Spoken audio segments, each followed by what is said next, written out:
So I always, start with, the presentation start with this animation. Probably, I'm not sure whether it's playing. Yeah. So some of you might recognize this. It's actually from a movie called La La Land. It was one of the Oscar-nominated movie back in 2018 or something. But the key point I want to make is not really about the movie, but it's really about the traffic, right? This is a traffic that we have been encountering every day in big cities like Los Angeles or New York. And are those people really this happy about our traffic environment, right? All this congestion, are they really that happy to dance around it? Not necessarily, right? So the thing that we want to do by leveraging our technology or new algorithms or whatever is to solve those kind of traffic issues, congestion, mobility issues, safety issue, environmental issue, and how are we going to solve it? Here comes our solution, right? Connected and automated vehicles. So some of you might be familiar with the concept of autonomous driving or self-driving or autonomous vehicles. So those are the vehicles, or you can consider your Tesla if you're driving one, or the vehicles by Google or Cruise, which are driven by their autonomous sensors, their camera, lidar, and radar. So those vehicles can be driven by themselves. And we want to also leverage the vehicle communication, right? The connected vehicles are the vehicles that can talk with each other through their onboard sensors, through their communication module, and they can sense their information, send their information, share their information with each other. And if we build a combination of those two kinds of vehicles, we have CAV, or connected and automated vehicles, which not only driven by themselves, but also can be talking with each other. And in the future, we envision our transportation systems will be something like this, right? We have everything connected, vehicles, trains, infrastructure, all those road signs, all those traffic environment, traffic signals and buildings and things like that, they're all connected to each other. They all share information with each other and build a better ecosystem of our transportation. But how comes this concept of digital twin? What does that mean, and where does it come from, and why does it matter? Right? For those of you who haven't heard of this concept before, digital twins are digital replicas of our real-world entities. It was a term or a technology that was derived from the field of manufacturing and aerospace, where NASA started to build their digital twins back in 2007 for their aircraft engines. Right? They built digital twins to monitor the engines, whether there are going to be any issues in the near future, and if that's the case, instead of doing the last-minute solution maintenance, how about we do predictive maintenance? We solve the issues long before that happens, and we can save humans' life and also increase the efficiency. Same case for manufacturing plant, right? We want to build digital twins for those manufacturing plants so we can keep monitoring them based on big data, receive from all those sensors, and then provide services. And this concept has been kind of popular since last year, or more popular since last year, given this whole buzzword of metaverse, right? This whole new trend of metaverse, and many news articles combine that with digital twin. And they think digital twin is an enabling technology for this whole metaverse concept.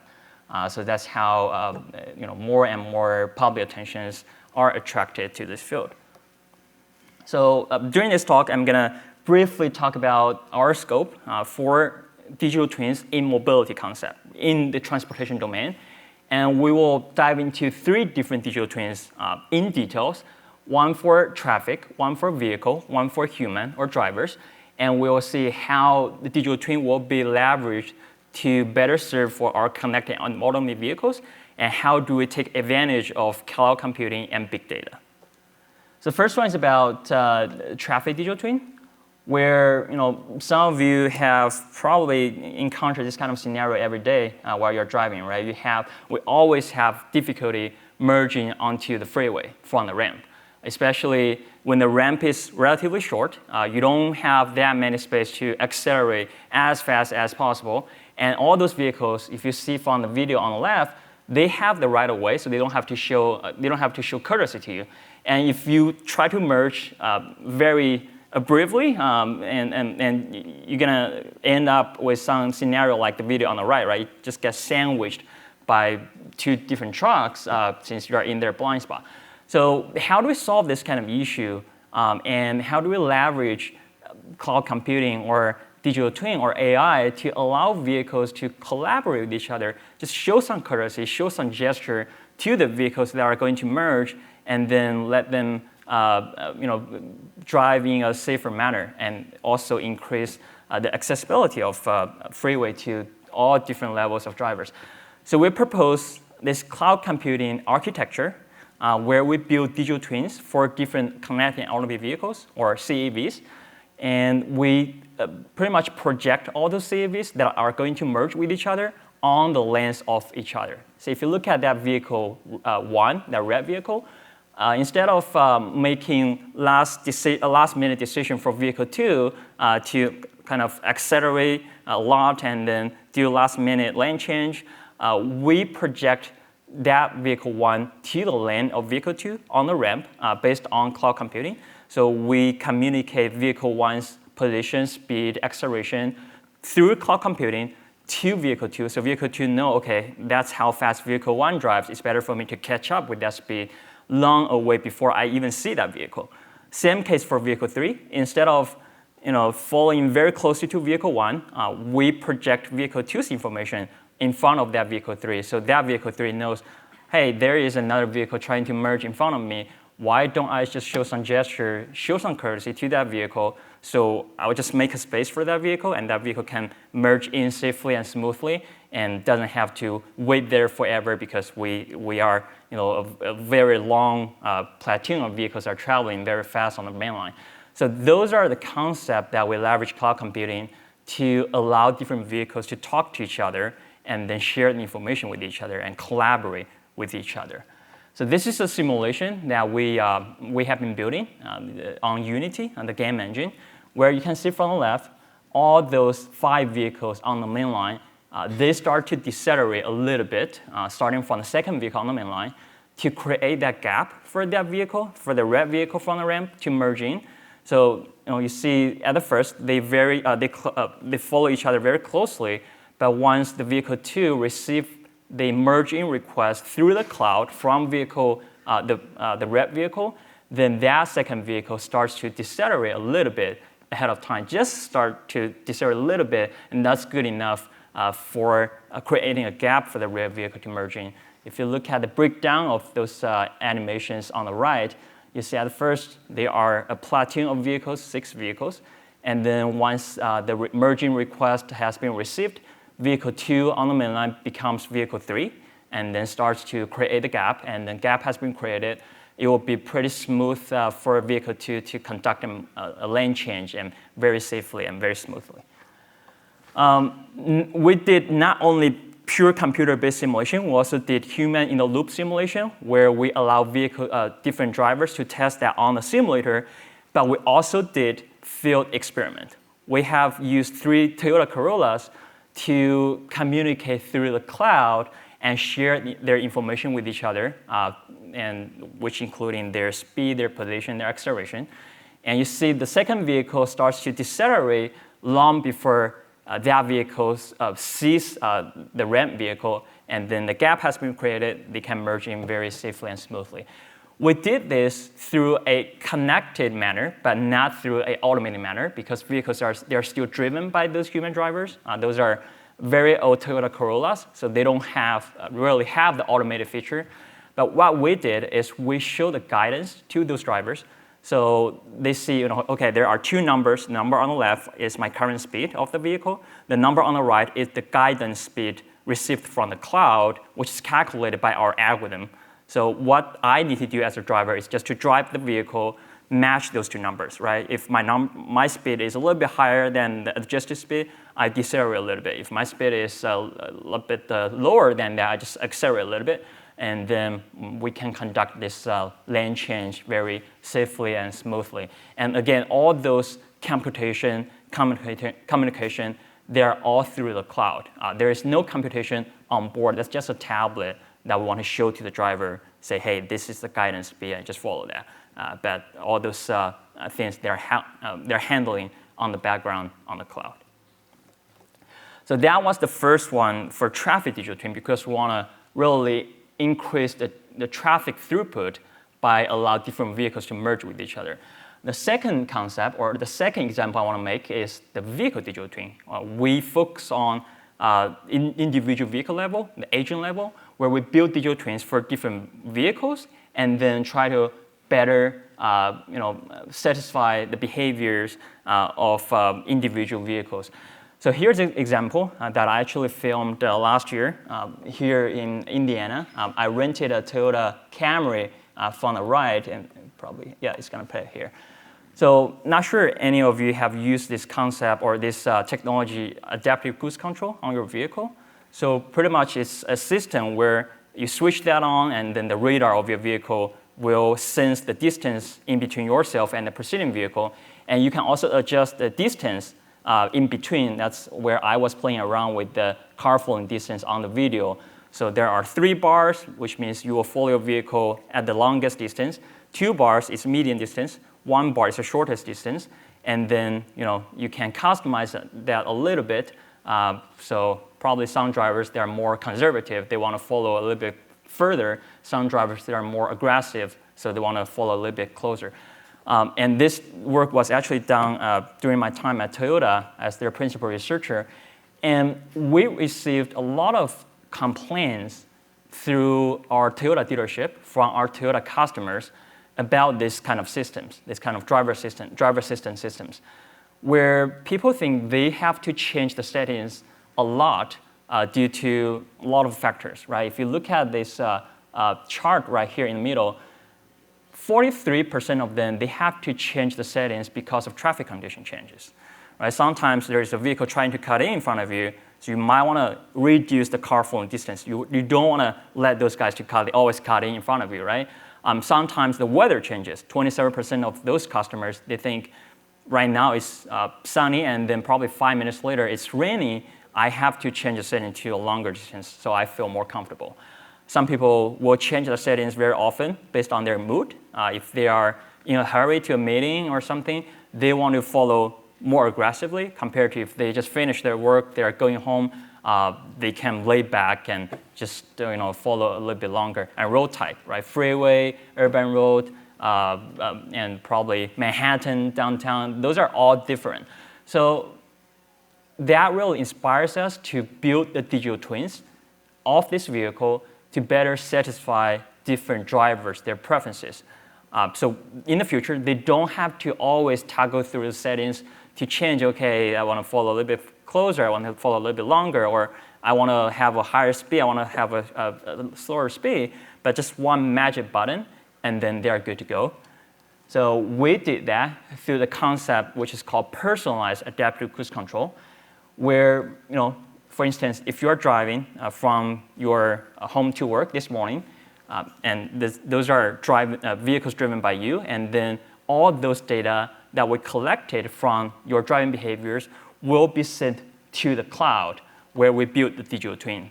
And that digital twin will consist of all different aspects, right? We will customize your driver type. If you drive more aggressively than others, probably your data will be saved in a certain chunk. And vehicle type, if you're driving a Toyota Camry versus if you're driving a Highlander, probably all those behaviors will be different. Weather type, if it's a rainy weather compared to it's a sunny weather, the behavior might be different, and also the road type and traffic classification will be also applied. And all those will be then further processed with machine learning models. So under each of the type, we have a so-called data lake, and all those big data that we have collected from you or similar driver like you and who are driving similar vehicles in similar weather and similar road type and traffic type, we build machine learning models to directly learn from those behaviors, those data, and then try to categorize what is the optimal settings for that adaptive cruise control. And the next time, when you say drive from your work to home, you switch on your ACC, that adaptive cruise control, you just turn on that magic button, and then all your previous behaviors and the behaviors from similar drivers like you do who drive the similar vehicles in similar weather, they will all be integrated in that magic button, so that vehicle will behave exactly like the way you do, the way you want, and the way you prefer. So it's not a constant distance to follow the preceding vehicle, but that may vary based on different situation, different mood of you, and all those different factors. We will consider all that and integrate all of them into that magic button. And all those cannot be done without cloud computing, right? Because we want to port the data not just from you, but all the similar drivers, other drivers from elsewhere in the United States and even the world. So that's something that we built based on AWS, Amazon Web Services, but it can be portable to any of the cloud services. It can be also in-house cloud services of any organizations. We did some preliminary study on simulation. So you see, that was me driving in the simulator, and this left window, lower left window, shows the data that are getting uploaded, and another window showing the data that was downloaded from the cloud. And this is the web portal that visualizes all those data that's stored in a data lake on the cloud. So you have different trip information, driver information, vehicle information.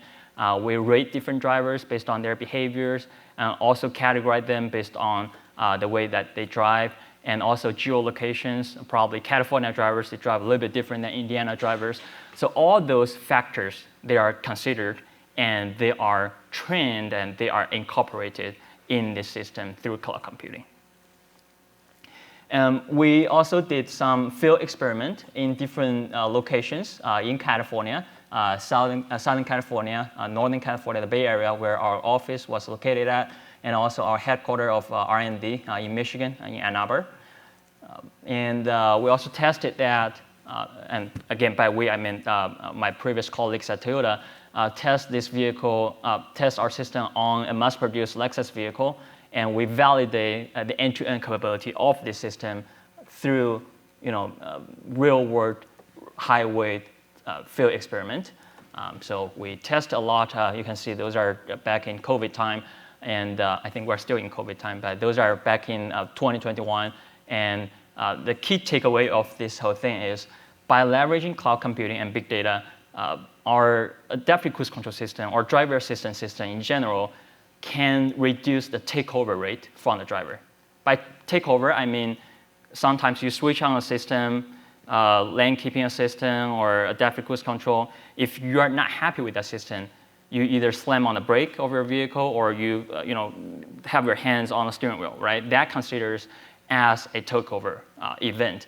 And by having this kind of personalized system that we learn from drivers' behaviors, we can significantly reduce the takeover rate by almost 95%, which means that we really increase drivers' trust on automated vehicles and on all these kind of systems. And it is expected that this kind of system that we built back when I was at Toyota will be deployed worldwide in 2025 in the next version of all Toyota and Lexus vehicles in their driver assistance systems. So that was the second one, where we build digital twins for vehicles. And the third one, we're going to talk about how we build digital twins for human drivers and how we leverage cloud computing and machine learning and big data. This is a little bit busy diagram, but the key concept that I want to deliver is that we collect data from driver, their behavior of lane change, and then we store all those data in the historical data set, where we call it data lake on the cloud. And then we customize, again, very similar concept like I just said. We customize based on the way that they drive, the vehicle that they drive, and the way that they behave. And then we apply all kinds of machine learning models, LSTM, inverse reinforcement learning, and others, to really capture the pattern of those data, right? The way those data evolves over time and how one action leads to another. So we really implement different kinds of data, different kinds of models to this data to try to learn from the way different drivers drive, and we verify the algorithms in a co-simulation platform, which I'm going to show in a bit. And the key concept is we can predict the lane change decision of different drivers 3 seconds ahead. So considering if you are trying to make a lane change, say if you're trying to make a left lane change, besides turning on the lane change indicator, because a lot of people, they don't turn on the indicator, you also have a certain pattern that probably you ignore that you're really doing.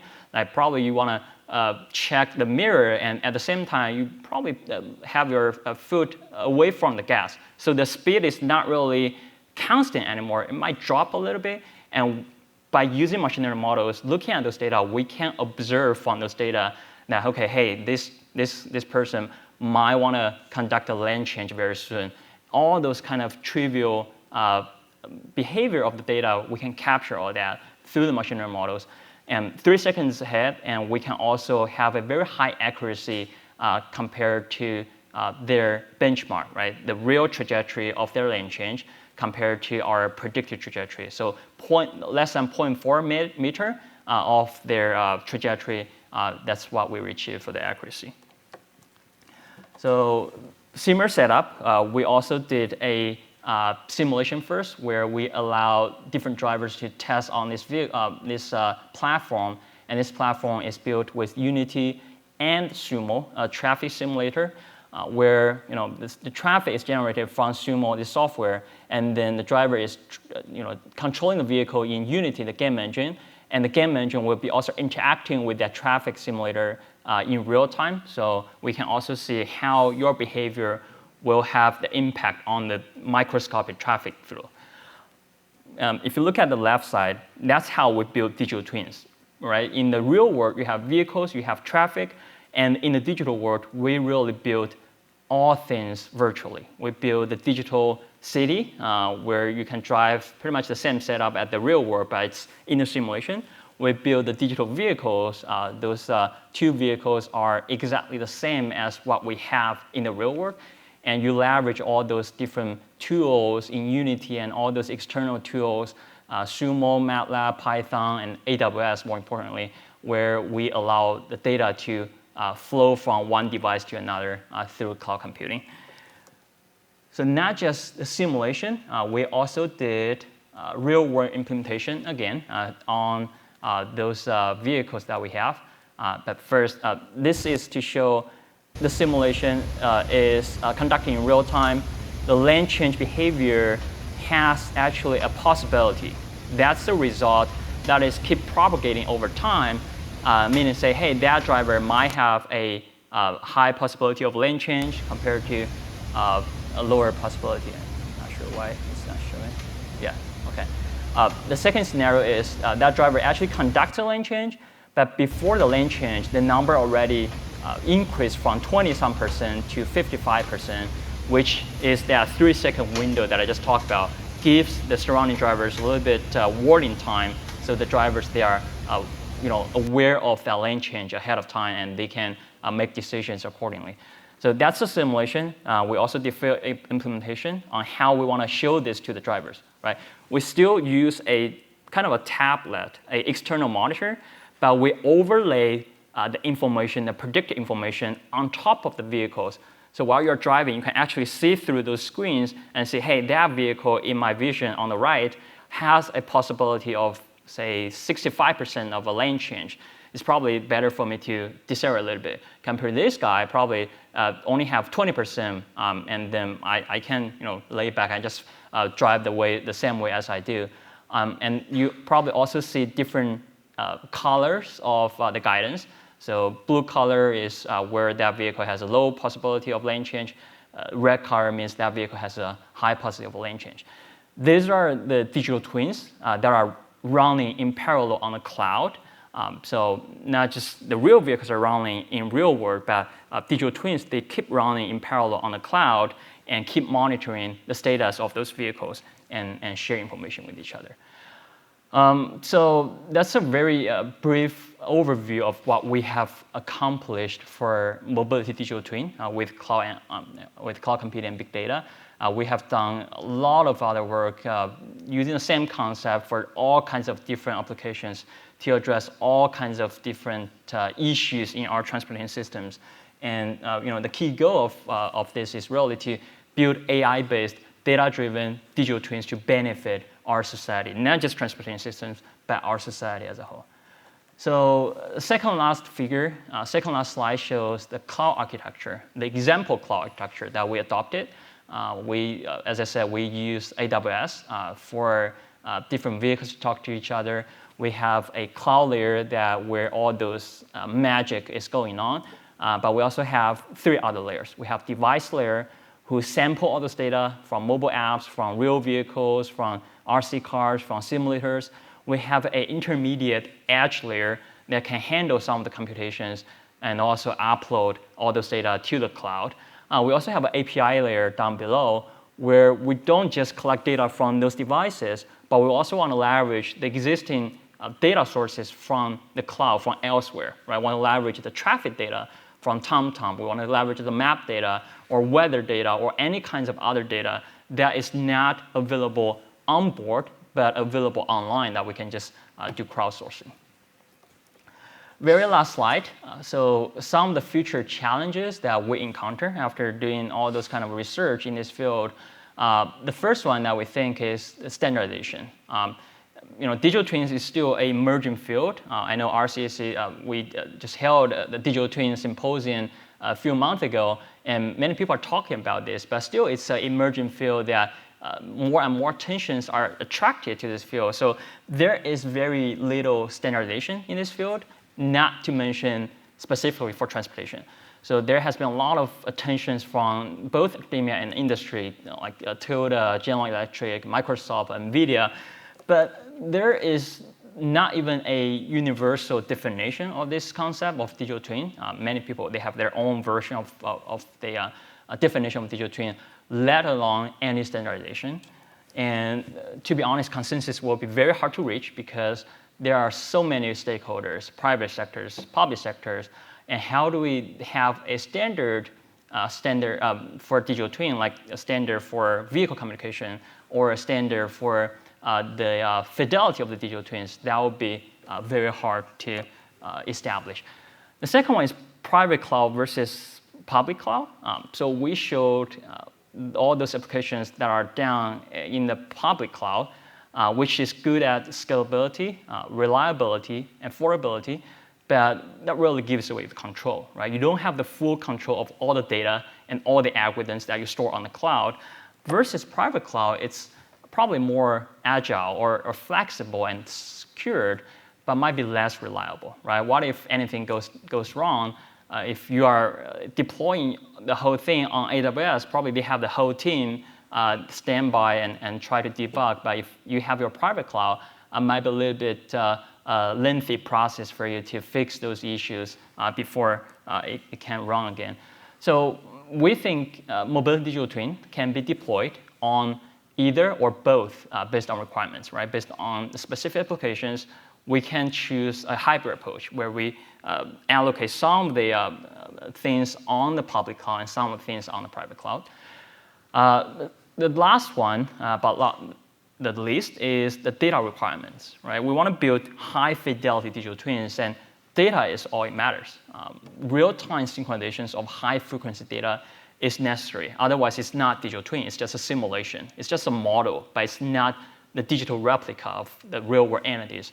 But it's hard to reach, right? If you want to synchronize, say, LiDAR data or some other big chunk data, that might be very time consuming and not cost effective. And also the security might be given away if you upload a lot of raw data to the cloud. But we want to address this issue by proposing some new technology like federated learning, where you can conduct some of the learning on board and then just upload the secured information and protect the model to the cloud instead of sharing all this information to the cloud. So those are the things that we think are the major challenges that we're going to address in the very near future of our research, of the next step of our research. And I hope this brief presentation is informative enough to give you a snapshot of what we have been working on here at Purdue in our Purdue Digital Twin Lab. And I'm happy to communicate with all of you if you have any questions. Thank you.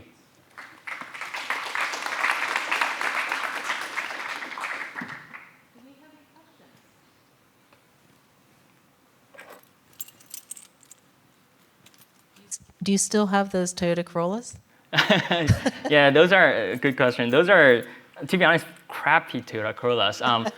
We were collaborating with Toyota, and we said, we have to do field experiment. It's better for you guys if you can either donate some vehicles to us or rent some vehicles to us. And they said those 2007 Toyota Corollas are all we have. And those are really, we wanted to connect and automated vehicles, right? But there's no automated feature, so it's just connected feature. But it's good that we still have something and do the test. But one thing I forget to mention, at my lab here at Purdue, we have actually a full stack automated vehicle. It's a Lexus RX, which we purchased from a third party, which is equipped with all the sensors, camera, LiDAR, radar. It can be driven autonomously, and it values more than 250K in total. But we have enabled a lot of different research on that. Yeah. Fantastic. Great. Thank you very much. I can ask, I'm audible, right? Okay.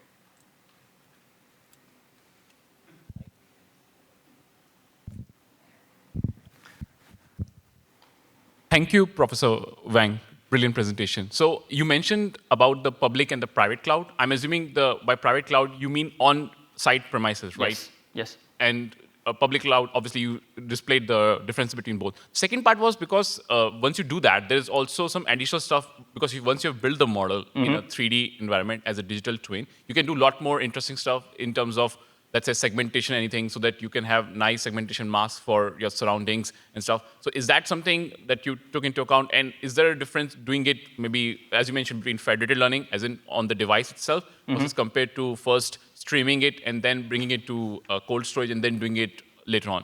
So is that something that you are interested in doing? Yeah, good question, because we always want to avoid the scenario where we just upload all the tasks, although I said that in one of our previous applications, but we want to avoid those applications or scenarios. We want to upload all the raw data to the cloud. Say if you want to do lens segmentation or object detection, you don't want to upload all those raw data at say 10 hertz or 50 hertz, those cameras and LiDAR point cloud to the cloud, right?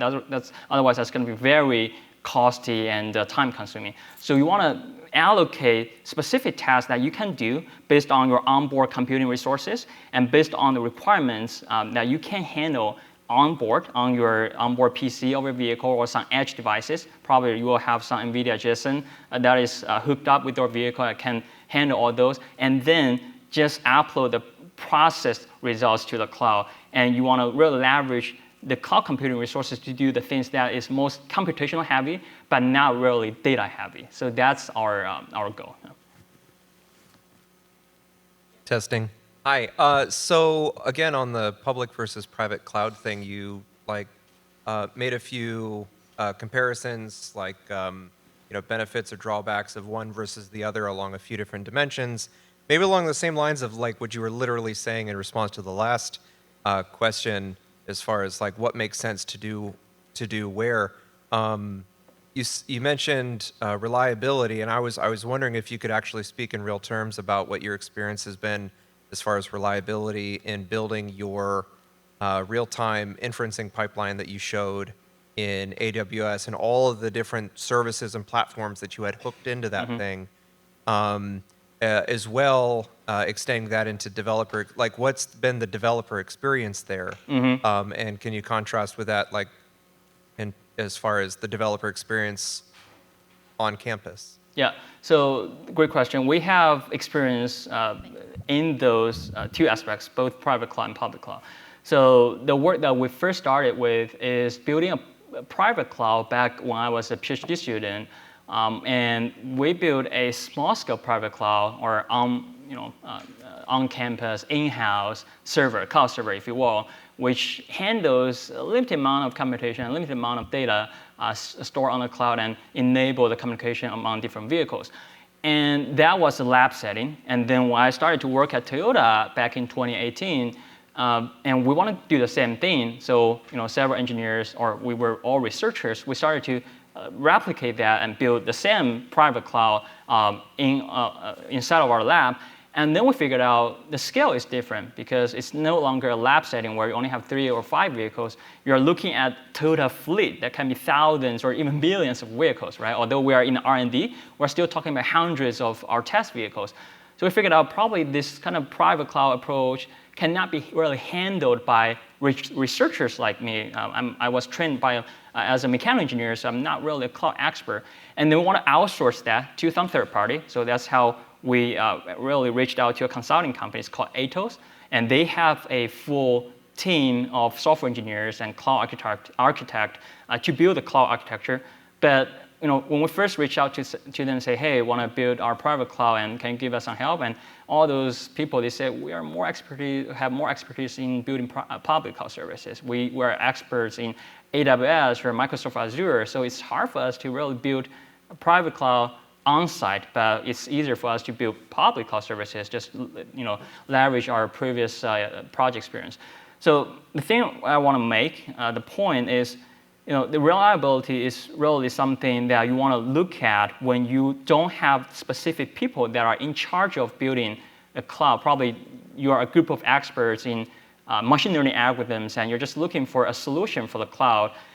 You don't want to build a 50% down private cloud, but you want to really leverage, say, all those experts that have public cloud development experience and then just use whatever that they provide. Although that might be more expensive, or so much more expensive, to be honest, but it's more reliable. Anything goes wrong, we just reach out to those people. Those people, if they cannot solve it, they just reach out to AWS, and then that can be solved in a very short time compared to when we were doing that at the lab.